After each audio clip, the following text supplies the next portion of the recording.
Water. Hello dudes, dudettes, duders, and everyone in between. In this video, I'll be giving you my list of the top 8 things you'll learn on your first live stream event. And hey, if you learn them before that, like by the end of this video, you're gonna save yourself a ton of headaches. The term live stream can cover a lot of different types of broadcasts at very different scales, both in terms of audience and equipment. To narrow the scope of this video, we're going to be talking about multi-camera, multi-talent broadcasts designed for YouTube, Zoom, or Twitch. This could include, but is not limited to, things like interviews, panel discussions, church services, physical fitness classes, and musical performances. Things like that. Also, while this isn't a tutorial, we will be discussing tech and pipeline, even if it's just at a surface level. Of course, if we breeze by a topic and you'd like more information, please leave a comment below and we'll discuss that in greater detail in a future video. If things are going too slowly, you'll find timestamps in the description below. Feel free to skip around. My feelings are unhurtable. Number 1, build your kit out slowly. I know. It's fun to go to B&H and fill out your dream cart. We do that after hours too, because we are nasty like that. But when it comes to actually plunking down cold, hard cash, we start small and upgrade when we understand the limits of our equipment. A good example of this is the ATEM line of switchers. We cut with the Mini Pro for a year before we started feeling the squeeze. But being limited to 4 inputs taught us how to make the most of those 4 inputs. Beyond that, minor revision requests from our clients once we delivered the live cut made us acutely aware of how useful isolated video recording tracks would be. When we finally upgraded to the Extreme ISO, we jumped in with both feet, knowing exactly the features we wanted and how we'd use them the day we got the board. But to begin, do your broadcasts with the bare minimum. Don't worry, even the simplest setup will give you more headaches than you can imagine. While our kit varies broadcast to broadcast, our mode kit is now 3 computers, 2 ATEM switchers, and at least 3 cameras. You don't need all of that to get started, but if we're asking clients to give us money based on our ability to successfully do a broadcast that they couldn't do on their own, it's hard to justify traveling with less than that. One thing you'll notice in that list is that there's no audio solution. Sound will be a concern if you're broadcasting though. The thing about streaming is that our video pipeline stays pretty standard regardless of the content we're shooting. But the audio pipeline is different for every broadcast. Sometimes it's a single lavalier mic. Sometimes it's a whole musical combination act with 16 tracks of audio being live mixed. We will not get into audio in this video, but in the future. Number 2, stay hardlined. This one's simple, so I'm going to keep it short. Cables will always be more reliable than wireless connections, and they scale better. That goes for both distance and number. We've had Bluetooth connections get dodgy at 15 feet. If we need to go 50 feet, we're screwed. Unless we're hardlined. Cables aren't a magic bullet though. The longer they get, the more natural impedance there is, and eventually your signal might be compromised. Especially if it's a low power signal like something coming from a lavalier. But it's still more reliable than any wireless gear we've ever had on set. Aside from distance, there's also the issue of scaling the number of devices. Wireless anything has a limited number of channels, and the more devices you introduce, the more likely you are to have signals stepping on each other. Sure, there can be signal bleed when you're hardlined too, it's just easier to track and troubleshoot. And this applies across the whole pipeline. Ethernet is better than Wi-Fi. HDMI is better than wireless, and SDI is better than HDMI, but that's another video. Here's what it all comes down to. If someone is paying you to not take a hatchet to their broadcast, you want to make sure you're going to get that cheddar. Cash rules everything around me. Number 3, double your time budget. Then go ahead and double it again. Trust me, you're going to need more time. Coming from the world of single camera narrative, my biggest time spend was always in post-production. When you get into live streaming, you don't save that post-production time, you move it to pre-production planning and testing. Broadcasts should be like 95% planning and testing and 5% broadcasting. The only reason that a broadcast isn't 95% planning and testing is because you have the budget to make it 99% planning and testing. As you build out your schedule and double the amount of time you're allotting, you'll also want to bake specific mile markers into your plan. At what point in pre-production do you want to lock schematics? At what point on set do you want to lock gear? The more professional your broadcasts, the more time you'll give yourself between any decision and going to air. Some folks I've worked with lock gear an hour before broadcast. Some do it a day before, and some do it weeks before, depending on the show. Of course, we'll be tweaking knobs and adjusting settings until the day we retire or expire. I'm only talking about major changes to pipeline here. Introducing a new camera is a major change to your production. Turning up the gain on a microphone because your host speaks softer than expected is not. Remember to let your client know these milestones and to remind them regularly as you plan and test. If you're anything like me, these conversations with hard rules about what you can't do might feel awkward at first. Like everything, it gets easier with practice. Also, it helps to keep in mind that you're doing them a favor when you keep the schedule clear and at the front of everyone's mind. It's easy for things to slip and details to get lost in the shuffle, especially with so much of business being conducted virtually. Know your schedule and let your client know your schedule. Bake in extra time for yourself and extra time for them. Time rules everything around me.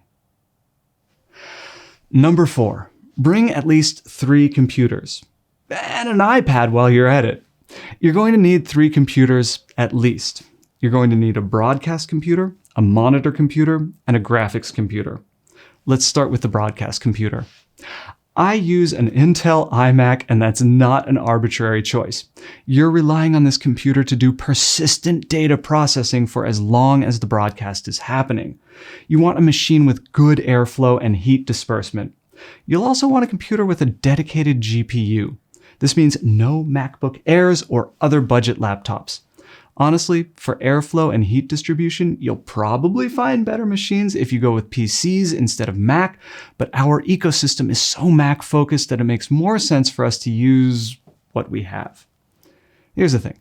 If you're broadcasting to Zoom, your computer is going to be handling the compression and streaming. You can mitigate this resource concern if you're broadcasting to Facebook, YouTube, or Twitch by offloading the compression and streaming to the ATEM. But assuming that you're going to be streaming only and always to one of those platforms and only and always on an ATEM isn't a responsible approach to a career path, now is it? The second computer is used for monitoring the stream. If you can, connect it to Ethernet. If you only have one Ethernet jack, and that does happen more than you might think, save it for the broadcast computer, not the monitor. If you're streaming to Twitch, Facebook, or YouTube, you can casually watch as an audience member easily enough. Remember though, if you're streaming to Zoom, have a burner account on the monitor computer that is completely separate from the broadcast account. You don't want to see and hear the stream as a host or broadcaster on this computer. You want to experience the stream as an audience member. That said, we do keep the monitor computer ready as a backup in case something happens with the broadcast computer. For example, we're always ready to promote the burner account to host and broadcast from the monitor computer. The third computer is for graphics. We do graphics with Keynote and feed that via HDMI into the ATEM. Lower thirds rule everything around me. Number 5, offload tasks to dedicated devices. Look, if you have a laptop with a microphone and a webcam, you are ready to broadcast. If you do that though, you're putting all your eggs into one basket. If something goes wrong with the computer, something goes wrong with everything in the stream. For that simple reason, offloading tasks to dedicated devices is mandatory. But there are benefits that go far beyond the all or nothing binary that happens when you're using a single computer as a Swiss Army knife for broadcast. The first benefit is a tactile experience, the importance of which cannot be overstated. Nothing in the world compares to physical buttons, knobs, and dials, as it allows you to operate the gear without constantly looking at it. You can watch the monitor while switching and keep an eye on levels as you adjust audio settings. Aside from increased precision, you also get options. You can scale your equipment package to the needs of the production. If you're on a more contained set, you can get away with a Zoom H4. If you're shooting something more complicated, you can bust out the L20. Finally, if any one component in the system fails, You can swap it out without having to do a ground-up rebuild. You just yank the bit that's giving you grief, slot in the replacement, and you're good to go. Bit yanking rules everything around me. Number 6, run quantifiable stress tests. Test your pipeline, and when you're done with that, test your pipeline. And I mean every stage of your pipeline. If you can get access to the broadcast site early, which you can because of course you're insisting on getting access to the broadcast site early, test the bandwidth, test the acoustics. Lots of convention centers are unintentional Faraday cages, so test your phone's ability to send and receive information. Test your batteries. If you're going off of wall power, you're going to need to know how long fresh batteries last with your devices operating at full capacity. Don't just turn your camera on and let it sit and see how long the battery lasts. Run tests identical to broadcast conditions. Turn it on, run HDMI out to your switcher, and keep an eye on the output. If the client wants you recording, you better be recording on the camera for the duration of the tests. Engage the autofocus and give it something to do. Devices in a passive idle mode consume power very differently than devices recording compressed 4K while tracking faces, focusing, and outputting a high-definition signal. This philosophy applies across the board, all puns intended. Know your cameras, microphones, switchers, and computers intimately. Know their capacity and what your demands are going to be. The rule of thumb that I hear around productions is that you should never exceed 60% of your gear's capacity during a broadcast. This doesn't mean only using 12 audio tracks on a 20-track mixing board. This means keeping an eye on processors and RAM and being aware of how much work they're doing.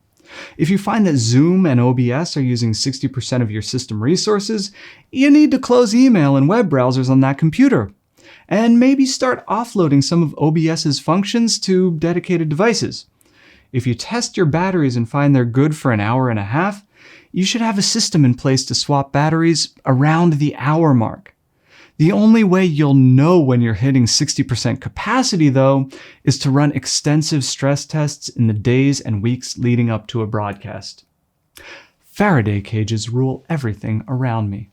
Number 7, know your platform. Every platform you can stream to has its own set of rules, limitations, and features. Streaming to YouTube is different from streaming to Facebook or Twitch. To make things even more complicated, these platforms get frequent updates, which means anything specific I say in this video could be completely different in a matter of weeks. That said, there are some things that aren't likely to change anytime soon. For example, the ATEM is designed to stream directly to platforms like Twitch, Facebook, and YouTube via the Ethernet port. Use it! For something like Zoom, it functions as a webcam being connected via the USB-C port. Zoom offers a direct and private connection between you and your audience. This means that you'll be able to use copyrighted music in your broadcast easier than if you were broadcasting to YouTube or Facebook. Those are platforms designed for public engagement. Check that any music you might be using in your broadcast doesn't get you flagged or muted by the platform. Maybe you're planning to broadcast a yoga class or something like that, and the teacher has a playlist they like to use. Make sure the playlist isn't going to get their stream taken down in the middle of the class. And practice on your platform. The more you test it, the more intimate you'll become with the, let's call them idiosyncrasies of your chosen platform, and they all have idiosyncrasies. Finally, check the date of any tutorial videos you watch when studying these things. The older the video is, the more likely it is that things may have changed. Deep dive technical streaming tutorials are rarely evergreen. Yoga rules everything around me. Number 8, be redundant. Be redundant. We've already touched on this. We travel with 3 computers. If 2 fail completely, we are still able to do the broadcast. But there are other ways to bake in redundancy. When we live stream, we take 2 ATEMs with us. The primary is an Extreme ISO and the secondary is a Mini Pro. The Extreme has 2 HDMI outs and 2 USB-C outs, and we use them all. We use one USB out to record the edit and the isolated video tracks. The other is used to connect the computer and have the ATEM act as a webcam. We use the first HDMI as a multi-out to our monitor, and the second goes to the ATEM Mini Pro, broadcasting a clean output of the edit. From there, we can send the HDMI out of the ATEM Mini to a large studio monitor so people can see what we're broadcasting And we can plug the USB-C into the second computer. Remember how we were using that one as a burner account? As long as the primary broadcast is running smoothly, we can leave the video off on that monitor account. If the broadcast computer goes down for whatever reason, and it has, we can turn on the video for the monitor computer, promote that account to host, and within 60 seconds, the broadcast is running again. Of course, it's chaos behind the scenes as we promote an iPad to graphics and the graphics computer to the monitor account, but that's all invisible to the audience. And that's your goal from the start. The technology should be as invisible as possible to the audience, even when it breaks completely, and sometimes it will break. This isn't a tip so much as the truth. Nothing works until it does. Everything works until it doesn't. Be ready for things to go wrong in ways you can't predict and won't even know about until it's too late, sometimes after the broadcast is finished. But also be ready for successes, tremendous successes.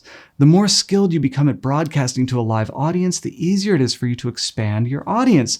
By studying broadcasting and honing your skills, you can graduate from the people nearby who don't mind swinging out to be a part of your church service, panel discussion, or musical performance to, everyone on the planet who has an internet connection. I can't think of a better motivator than possibility.